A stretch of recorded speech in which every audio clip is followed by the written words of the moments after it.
Louis and Edwina Mountbatten. He was a distant royal relative. This was a young man in a hurry and going places. She, a wealthy socialite. Everybody in society had their eyes on Edwina. Together, they became one of the most influential couples of the 20th century. They were really looked upon more or less as the senior members of the royal family. And I assure you that their competence and their courage and their prudence, it is deserving of the very highest praise. Yet their private life was more scandalous than the public ever knew, from countless infidelities. They had an open relationship, the Mountbattens. It was well known. They said that they were always in and out of different people's beds, and I think that's probably true. To the breaking of taboos. But she did quite fancy black and Asian men. That was considered rather outrageous. Yet their union stood the test of time. It proved to be an outrageous marriage.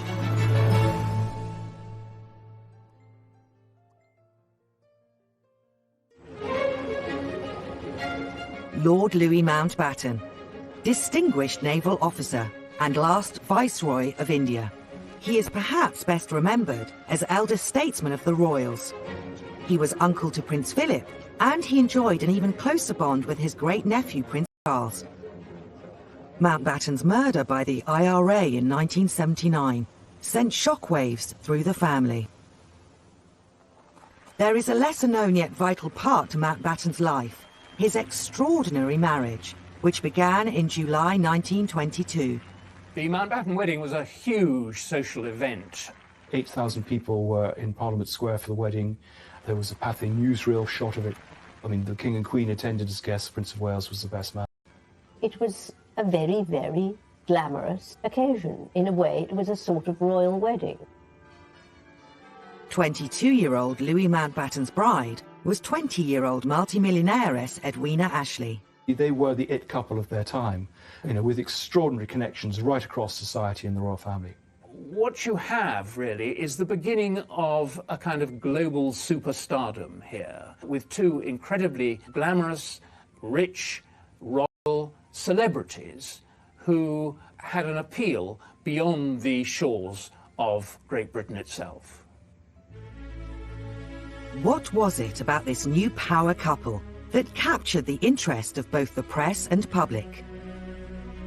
Great-grandson of Queen Victoria on his mother's side, and his father a German prince, Louis was a junior naval officer at Battenberg. He was known as Dickie from an early age.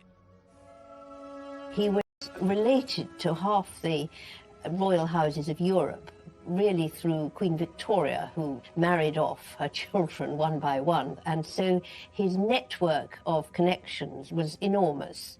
He had two older sisters, Louise, who married the King of Sweden, and Alice, who married Prince Andrew of Greece, who was the mother of Prince Philip, and then a brother, George, who was 8 years older. During World War I, just as the royal family changed from the Germanic Saxe-Coburg and Gotha to the more anglicised Windsor, the Battenbergs became the Mountbattens. Anti-German sentiment in this period also saw Louis's father pushed to resign from his role of First Sea Lord. Because of his German background, his father lost this top position in the Admiralty, and this stirred young Dickie's ambition. William Evans, Lord Mountbatten's personal valet for 10 years, knows better than most how Dickie wanted payback for his father's loss. Lord Louis had this driving force all his career to get to the top, to become the First Sea Lord, to emulate his dear father, who was treated so badly. And Dickie wasn't afraid of cultivating his family connections to help him on his way. He was very good at using his connections with the royal family to push his own naval career and his own social ambitions. And he had worked really hard to ingratiate himself with his cousin, the Prince of Wales, and had been rewarded by being taken along on worldwide tours. Dickie's new wife, Edwina Ashley, was not of the same royal stock, but she had an impressive lineage of her own. Edwina Ashley was in some ways more exotic than Louis. Her father was Conservative MP, but related to Palmerston, to Lord Shaftesbury the Reformer, even to the Native American Princess Pocahontas. Most importantly, she was a granddaughter of one of the most influential and wealthy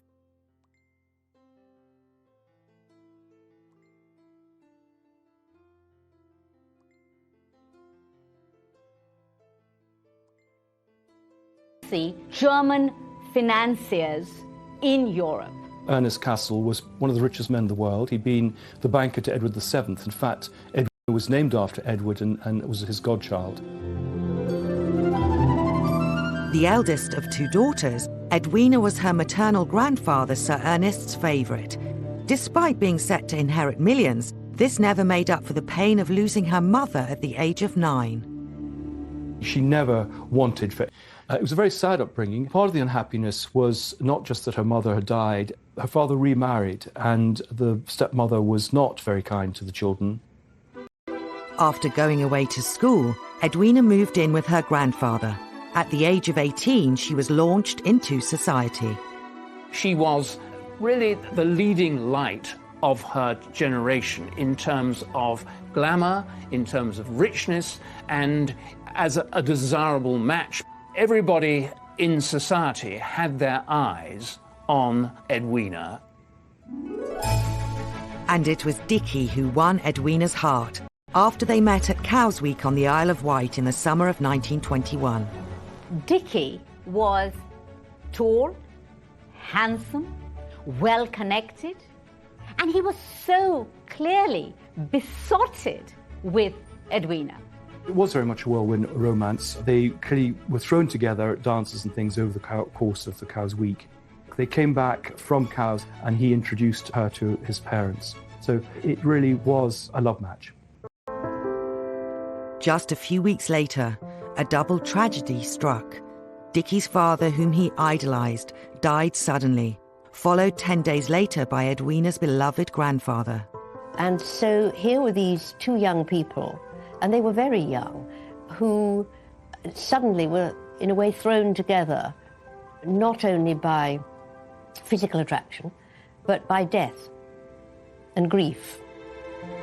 The fledgling romance was interrupted when Dickie joined the Prince of Wales for an 8-month trip overseas. What he very much hoped was that she would contrive to come to India and meet him there. And being Edwina, she did. She basically presented herself at the Viceroy's house in India, and the two of them were almost immediately engaged. 4 months after their first meeting, Dickie proposed to Edwina, but certain members of society questioned his motives. When her grandfather died in 1921, Edwina became one of the richest heiresses in the world. Dickie, he wasn't, of course, very rich, not at all. He had the blood, but he didn't have the money. There's certainly been suggestions at the time and since that he was a gold digger out to get a fortune. But I think certainly from the letters that Dickie wrote to his mother and what he said to everyone, he was desperately in love with her, much more, I think, than she was with him. Edwina gained quite a lot from the marriage. First of all, she had access to these millions of pounds left to her by her grandfather, which otherwise she would have had to wait to the age of 28 to get. She had a husband and a domesticity that she'd lacked. I mean, her marriage to Dickie gained her an absolutely incontestable place in high society. After the wedding, life for this newlywed high society couple continued as it had started. They embarked on a honeymoon tour through Europe and America, lasting 4 months. The media just couldn't get enough of this British power couple. That people wanted to meet them. They wanted to meet the richest heiress in the world and someone who's part of the royal family. They met the President, Warren Harding. They met Babe Ruth, the baseball player. Eventually they ended up at the home of Douglas Fairbanks and Mary Pickford. And there they made a film with Charlie Chaplin. The Mountbattens had been introduced to Chaplin by a mutual friend, the Duke of Sutherland. The film was Chaplin's wedding present to the couple and was a case of art imitating life. Dickie was cast as the lover of Edwina's character, a wealthy woman abducted by a robber. Charlie Chaplin plays the hero who comes to her rescue. Whilst Nice and Friendly was never released in cinemas, this and newsreels of their wedding were among Dickie's favourite films. He did this remarkable thing of translating English royalty into international celebrity. They became, on their honeymoon, very, very high-profile figures. They became adept at dealing with reporters. The grand honeymoon also highlighted the differences between the couple. He had to plan everything. She was spontaneous. She was looking to break away from the restrictions that she'd had. They began to know each other's faults as well as strengths, and to find them not always compatible. After the honeymoon, inevitably, anticlimax. He went home and back to his naval career, and some people said that the Navy was his first love, and there's a lot of evidence for that. He was very much focused on the Navy, and there really was nothing much for poor Edwina to do. She feels very quickly very abandoned and bored and restless. She has all the connections and all the money, but she doesn't know what to do with her time. Now at a loose end, Edwina's behaviour was about to place both the couple's marriage and status in jeopardy. She was now getting the attention in some ways that she hadn't had as a child, and she relished it, and very soon she was beginning to have affairs.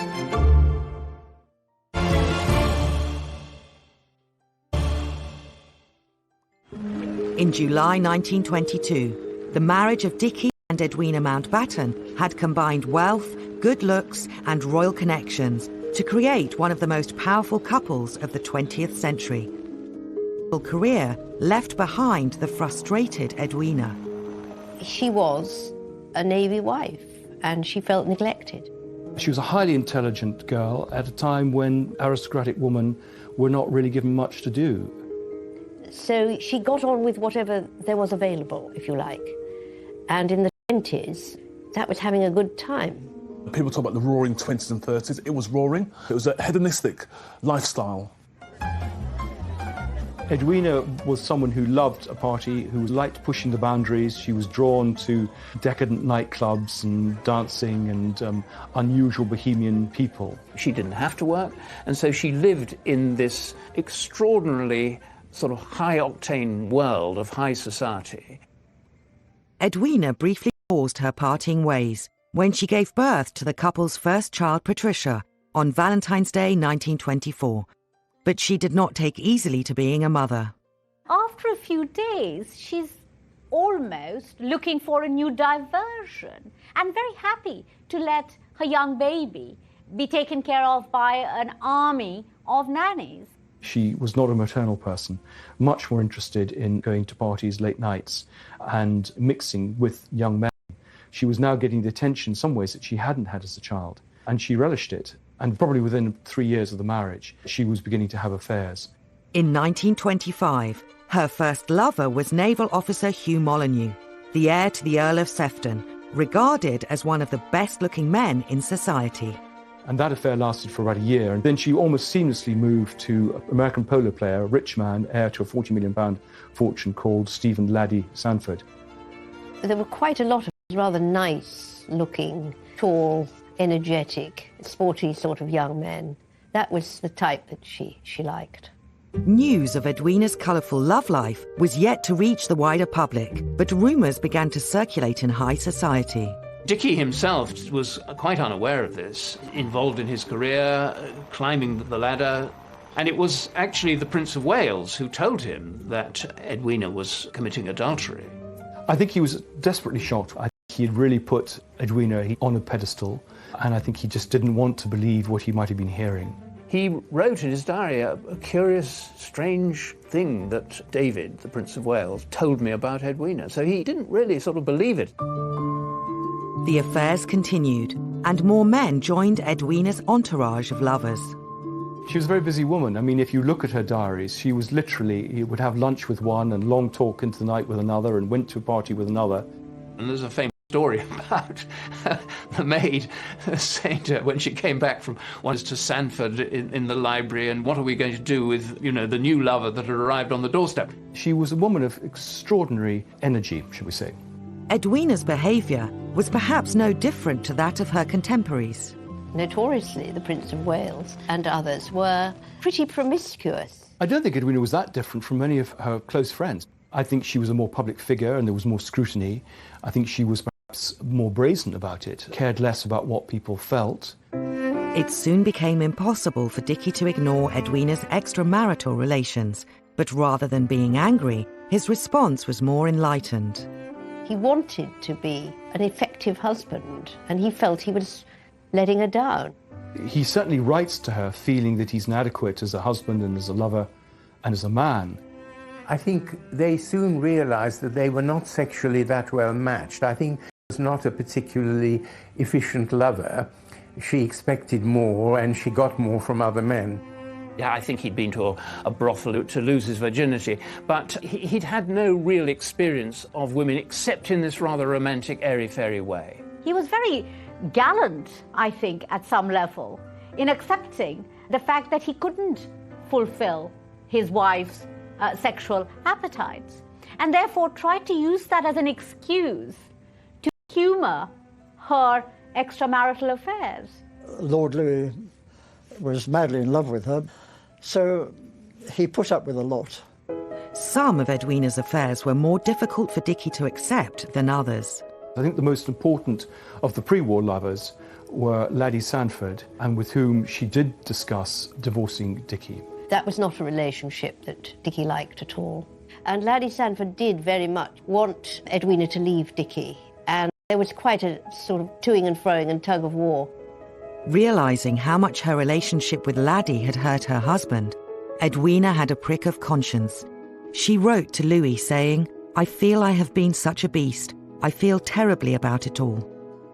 That was when she chose Dickie. There was a reunion at one point between Dickie and Edwina, rather a successful reunion, and she then found she was pregnant. A second daughter, Pamela, was born on the 19th of April 1929, and the marriage was saved. Aware of the influence their union brought, it seems they wanted to avoid divorce at all costs. The couple certainly talked about divorce when Dickie realised about the affairs. But they loved each other, they had children together. I think Dickie realised that her wealth gave him independence and access that he wouldn't have had otherwise. She enjoyed the access that his connections brought. It was the and there was an element of his providing her with stability. Yet Dickie soon reached his limit. By the late 1920s, Edwina's affairs led her to be named as a co-respondent in several divorce cases. And of course, it was only because of her money and Dickie's influence that the scandals were kept from the pages of the media.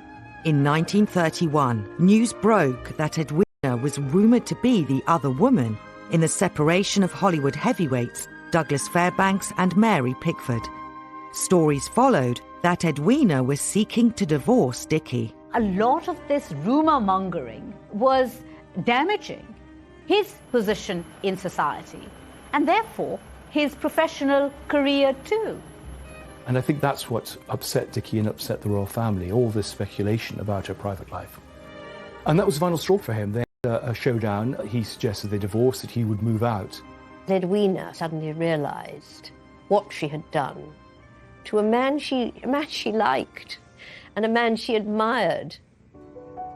Edwina persuaded Dickie to stay, but to make their marriage work, they had a radical idea. Theirs would be an open marriage. They came to an accommodation that she would be discreet, that his career and his relations with the royal family would not be affected, that they would live as a couple together, and that's exactly what they did. Dickie returned to his naval post in Malta in August 1931 and left behind what seemed to be a much improved relationship. 9 months later, Edwina's private life hit the headlines again. The People newspaper suggested she was having an affair with an unnamed man of colour. A woman having a sexual relationship with a black man was pretty shocking. In society, it was extremely rare.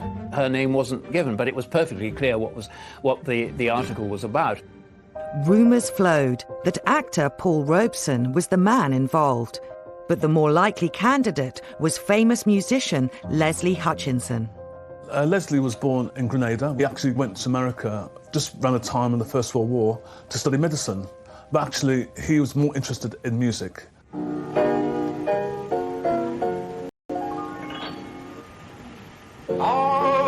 I tell you what is in my heart.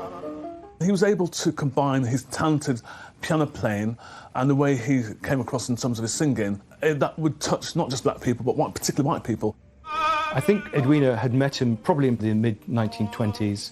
He was certainly a regular at some of the nightclubs they went to in London. She actually employed him for a period of time. Edwina and Leslie made no attempt to hide their relationship. There's lots of stories about them displaying their affection in public places. I think that's what shocked a lot of people, that they couldn't care less about it. This is all in the context of the rise in Hitler during the 30s and the Third Reich and this whole kind of eugenics movement, that there was this real strong backdrop that there's a purity of the white race and black and white people should not mix. When the story reached the press in May 1932, both Dickie and the palace ordered Edwina to take the People newspaper to court to clear her name. But I think it was a public humiliation, the fact that it had got to the papers, the fact the royal family knew about it.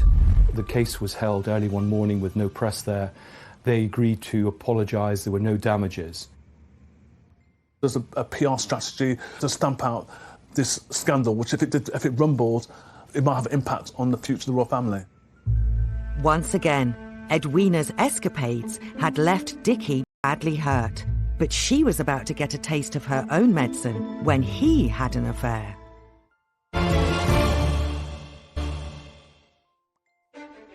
In 1932, a decade after Dickie and Edwina Mountbatten exchanged vows, their already unconventional marriage was threatened when Dickie began an affair of his own.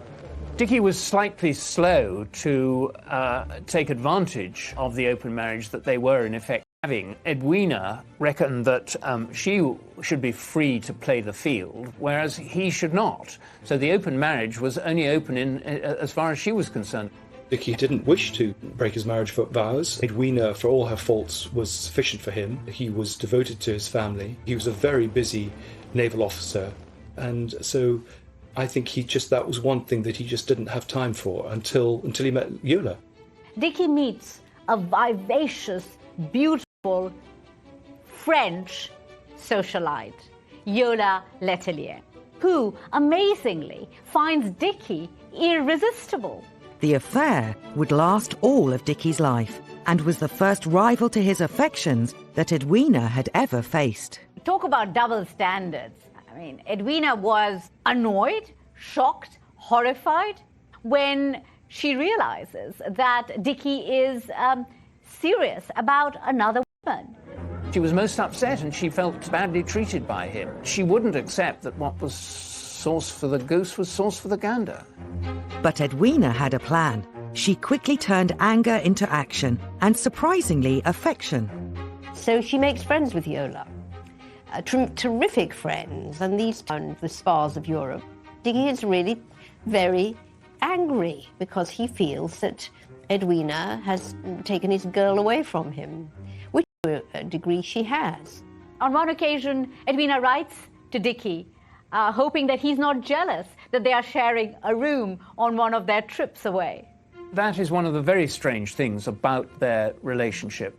The suggestion is Edwina and Yola had an affair themselves, but in matters of this kind, so much is gossip and speculation.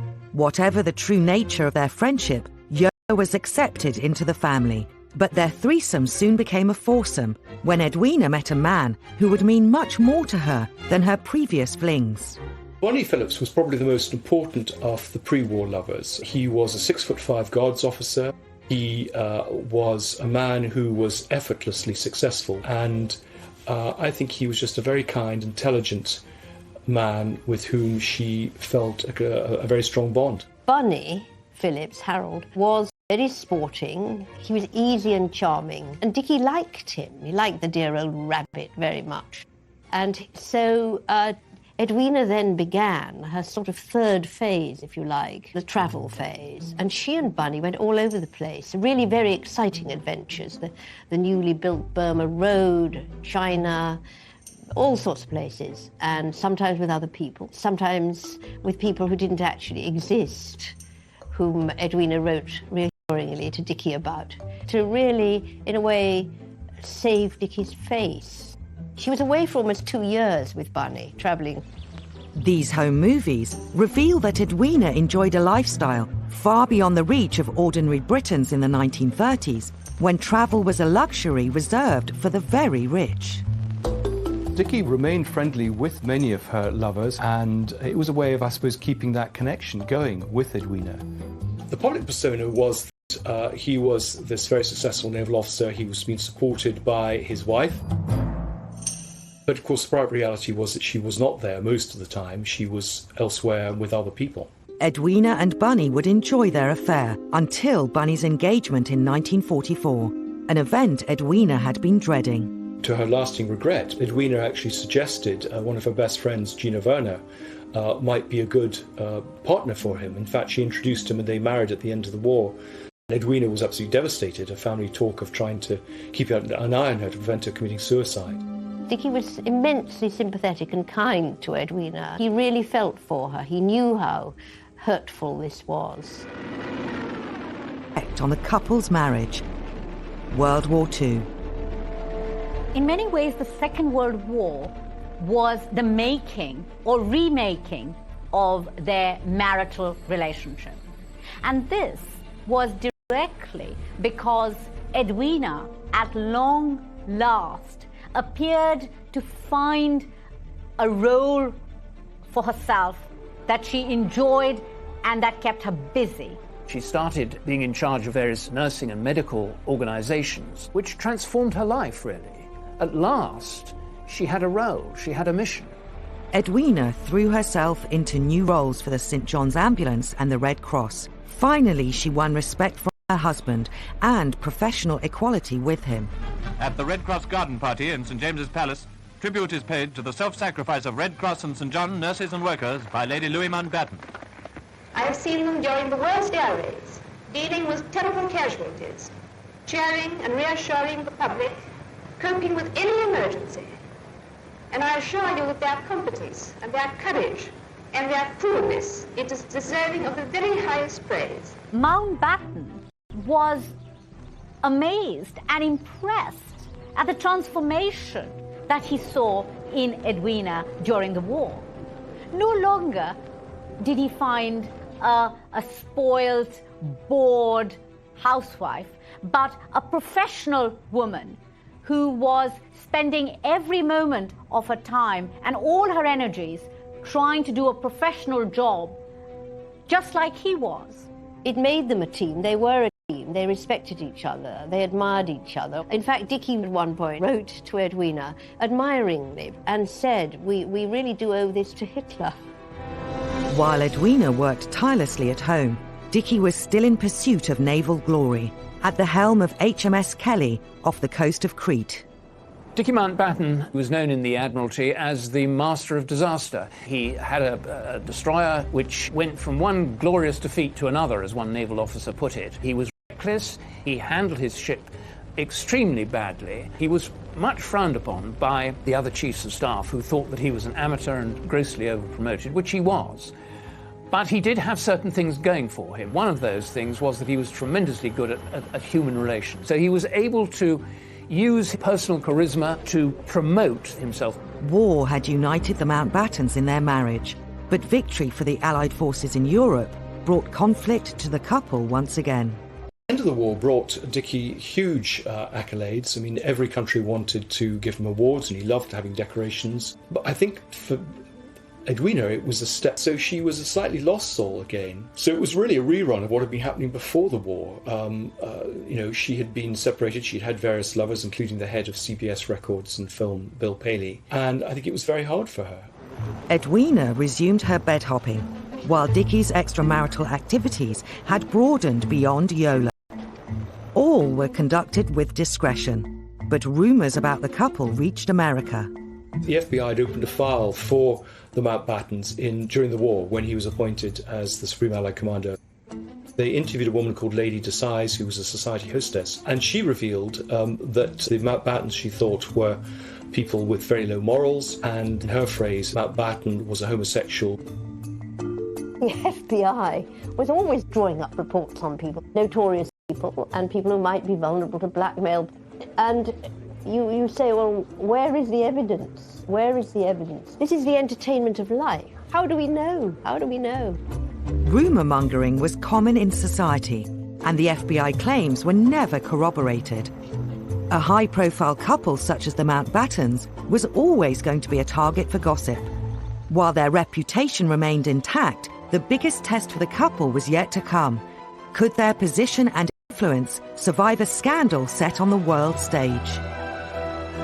He was a very good-looking man, and she was a very good-looking woman. I think in another life they might have well been very happily married. Edwina was almost like a besotted teenager in love for the first time.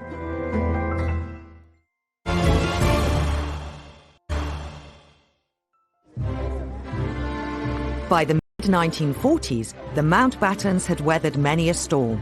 Their royal connections continued to give them unparalleled influence. In 1947, Prime Minister Clement Attlee appointed Dicky as the last Viceroy of India to oversee the country's independence after 200 years of colonial rule. Edwina would be Vicereine. In India, British power was eroding very rapidly indeed. The whole fabric of government in India, the British Raj, was collapsing. Dicky and Edwina were obviously united as Viceroy and Vicereine, and they both had roles to play in this. Edwina is thrilled at the prospect and the idea of overseeing the independence of a subcontinent tickles her fancy. When she arrived as Vicereine, as well as transforming to people of every sort, she began to loosen things up, if you like, in a very modern way. Edwina took to her new role with ease, but Dicky's task was formidable. Mountbatten didn't know the country at all. He came to it very much from his rather limited knowledge of British politics and a rather simplistic desire to do as quickly as possible, whatever it cost India.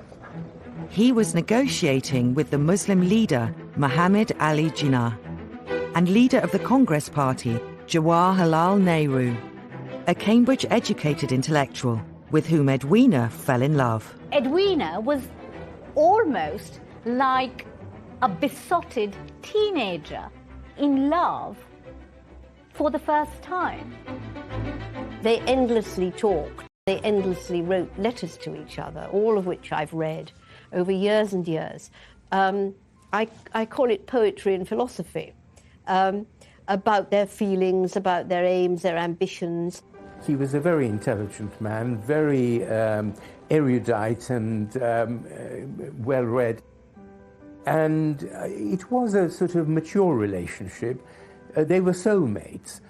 I think in another life they might have well been very happily married. Again, the Mountbattens' marriage was at the centre of speculation, and Edwina's relationship with Nehru much scrutinised. Nehru was the great relationship of her post-war life. He was the last of her lovers. It was a deeply spiritual and emotional connection, I think, as well as a sexual one. They had shared political interests. She was fascinated by what was going to happen with the new republic. She'd fallen deeply in love with India and its people, and I think he's inextricably mixed up with that. Freedom for the country she loved was to come at a high price. Mountbatten rushed through the independence and partition, with the Indian continent hit by violence and bloodshed. In Britain, his efforts were declared a success, but Edwina was heartbroken at returning. I'm grateful to India, and I shall always look on India as a second home. This was, I think, a very unhappy period of her life, separated from him and separated from the country that she had adopted as her own. The relationship continued through letters, through regular visits. They saw each other at least every 6 months. She would come to India in the spring, and he would come to Britain often in the autumn. And Dicky would allow them to be alone together at Broadlands, the country house in Hampshire, or they would meet in London. They did have a strong love, very great, deep enduring bond, and they needed each other. Edwina and Nehru remained devoted to each other for over a decade, until their love affair was cut short on the 21st of February 1960. Edwina had always suffered from various ailments throughout her life, and in her late 50s, she had been warned to slow down.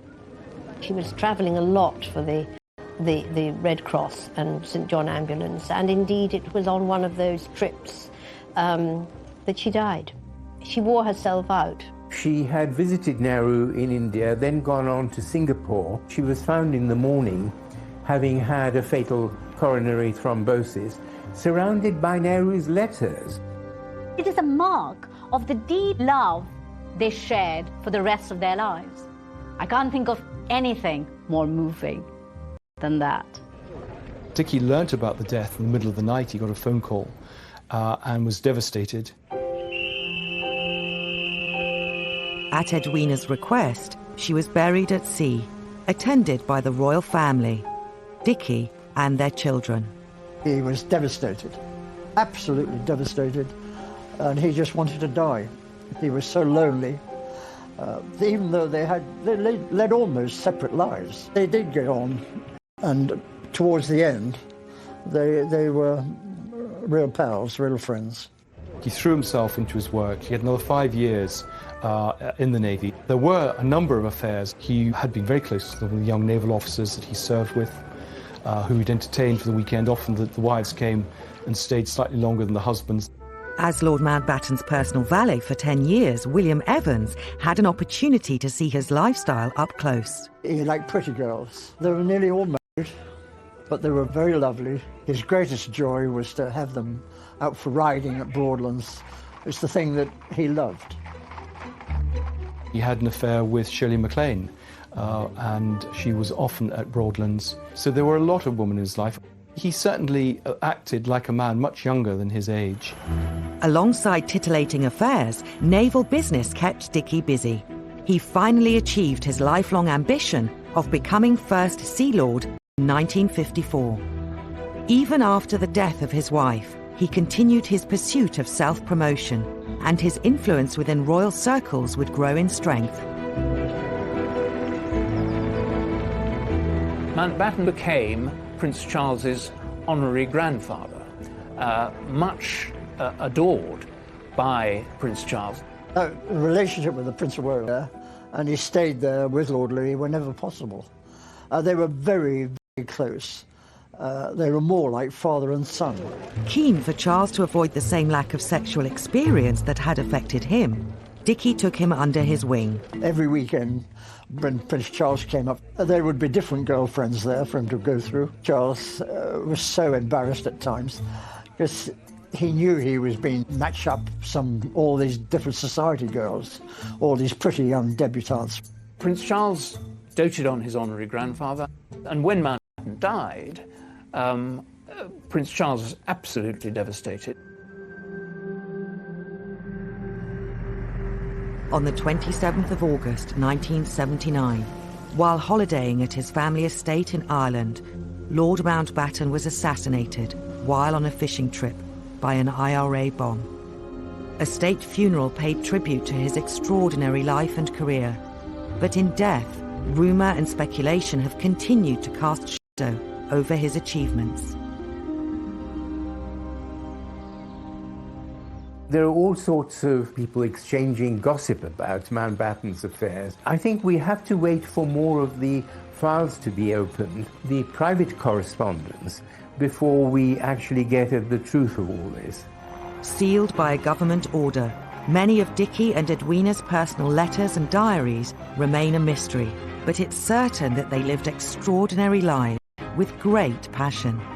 If the objective in life is to make the most of what you can do, the world and all you must do in it, well, they did, didn't they, in the end? They really did. Dickie and Edwina's marriage was miraculous. It shouldn't have worked, but somehow they both made it work. And I think therein lies the definition of a successful marriage. Edwina and Dickie's marriage was one of the oddities of the age. They stayed together despite multiple infidelities on her part and subsequently on his. But they became one of the great power couples of the 20th century. Tomorrow night at 7, brand new on 5 Select, the rise and fall of Henry VIII's right-hand man, Thomas Cromwell, in a very modern Tudor. Here on Channel 5 next Saturday at 7:35, Giles Brandreth travels across Britain, visiting the places that inspired one of the country's most famous storytellers, Charles Dickens, always a festive favourite.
It was a very, very glamorous occasion. In a way, it was a sort of royal wedding.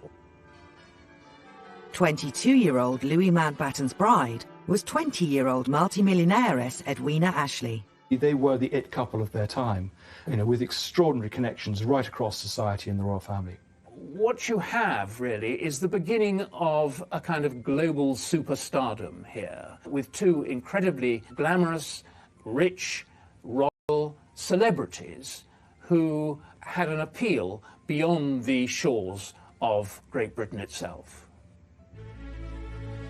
What was it about this new power couple that captured the interest of both the press and public? Great-grandson of Queen Victoria on his mother's side, and his father a German prince, Louis was a junior naval officer at Battenberg. He was known as Dickie from an early age. He was related to half